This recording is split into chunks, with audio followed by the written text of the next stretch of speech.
নমস্কার বন্ধুগণ, আমি আজকের আবার চলে এলাম আমার নতুন এক ভিডিও নিয়ে। এই নতুন ভিডিওয়ে আমি তোমাদের জন্য ধারাবাহিকভাবে নিয়ে আসব এক মহান পুরুষ,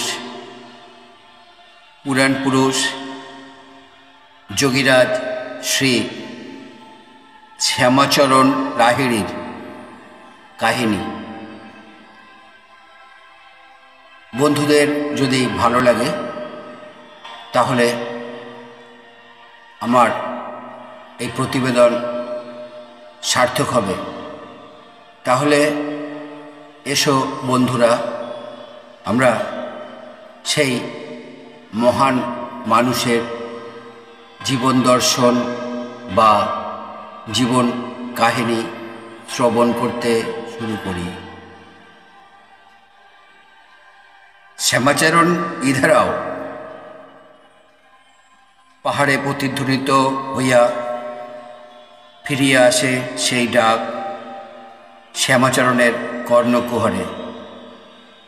শ্যামাচরণ বিস্মিত হন। এই অরণ্য বেষ্টিত পার্বত্য অঞ্চলে তার নাম ধরিয়া কে ডাকে? নামই বা জানিল কি করিয়া? শ্যামাচরণ দেখিলেন পর্বত শিখরে দাঁড়াইয়াছেন এক সৌম্য সন্ন্যাসী। তিনি তার নাম ধরিয়া ডাকিতেছেন তাহাকে। এ কি কাকতালীয়? সন্দেহের দোলায় দুলিতে দুলিতে মন্ত্রমুগ্ধের মতো এগিয়ে চলেন শ্যামাচরণ। পর্বত শিখরে পৌঁছিয়া দেখেন স্মিতহাস্যে তাহাকে আহ্বান জানাইতেছেন এক মহামুনি। চোখে তার পিতৃস্নেহ। দীর্ঘদিন পরবাসে থাকার পর সন্তান ফিরিয়া আসিলে পিতার যেমন আনন্দ হয়, তেমনি আনন্দিত মহামুনি স্বাগত জানাইতেছেন শ্যামাচরণকে।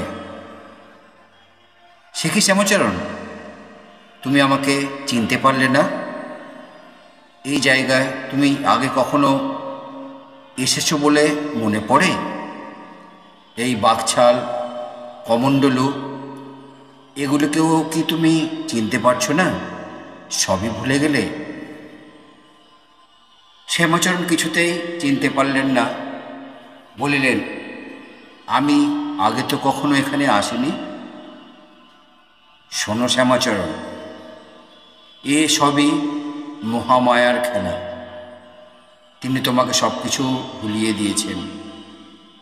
মুনিবর ধীরে স্পর্শ করেন শ্যামাচরণকে। শ্যামাচরণের সামনে বিশ্বব্রহ্মাণ্ড লয় হয়ে যায়।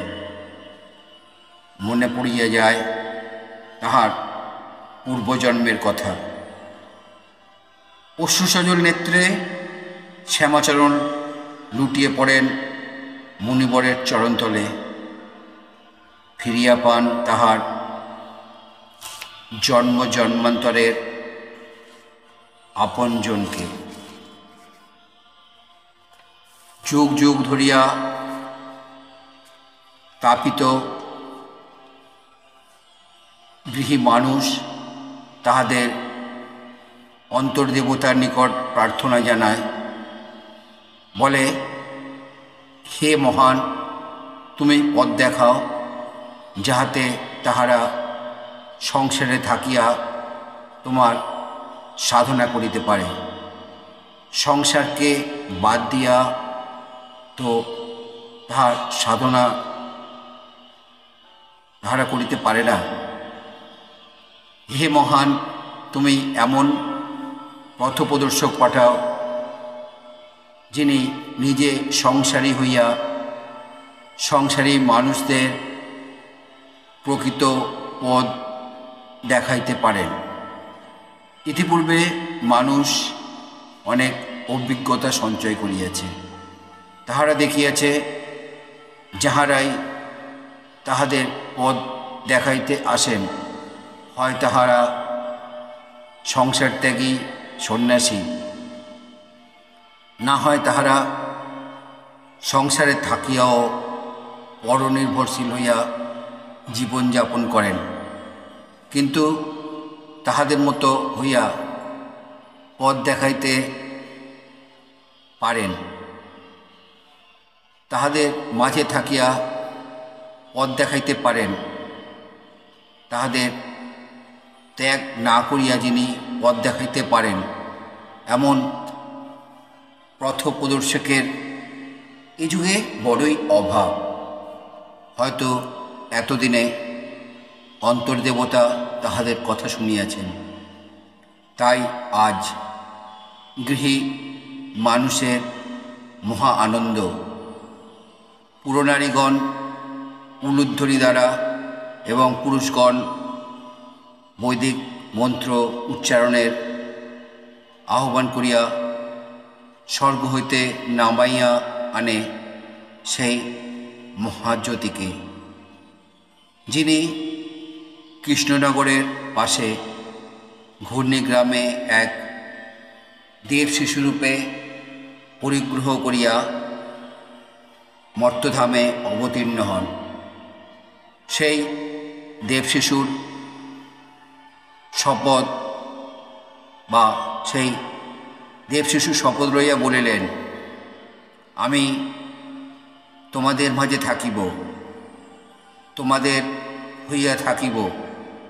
যাহারা তোমাদের ছাড়িয়া গিয়া আবার ফিরিয়া আসিয়া তোমাদের পথ দেখান, আমি তাহাদের মতো তোমাদের পথ দেখাইব না। তোমরা সংসারে যেমন দুঃখ, কষ্ট, দারিদ্র, শোক, তাপ সহ্য করিয়া অবস্থান করো, আমিও তাহা করিব। ঈশ্বর সকলকেই হাত পা বুদ্ধি দিয়েছেন, তাই দিয়া তোমরা যেমন স্বকীয় রোজগারে জীবন নির্বাহ করো, আমিও তাহাই করিব। অর্থাৎ সংসারে তোমরা যে যেমনভাবে আছো তেমনইভাবে থাকিয়া যাহাতে ঈশ্বরের সাধনা করিতে পারো, সেই পথ তোমাদের দেখাইব। বন্ধুগণ, এই হচ্ছে আমার আজকের প্রথম প্রতিবেদন যোগীনাথ বা যোগীরাজ শ্রী শ্যামাচরণ লাহিড়ী সম্পর্কে। আমার আজকের এই প্রতিবেদন যদি তোমাদের ভালো লাগে তাহলে আমার চ্যানেলে এসে লাইক, শেয়ার, কমেন্ট করবে। আমার চ্যানেলে নতুন বন্ধু হলে চ্যানেলটি সাবস্ক্রাইব করবে এবং নতুন পুরানো সব বন্ধুর কাছেই আমার একান্ত অনুরোধ, তোমরা আমার চ্যানেলের বেল আইকনটা অন করে রাখবে, তাহলে আমার পাঠানো সমস্ত প্রোগ্রাম খুব সহজেই তোমাদের কাছে পৌঁছে যাবে। আবার এই গল্পের পরবর্তী অংশ নিয়ে আমি তোমাদের কাছে ফিরে আসব। তোমরা তোমাদের চিন্তা শক্তির দ্বারা এই গল্পকে অনুভব করো, আমার পাশে থাকার চেষ্টা করো।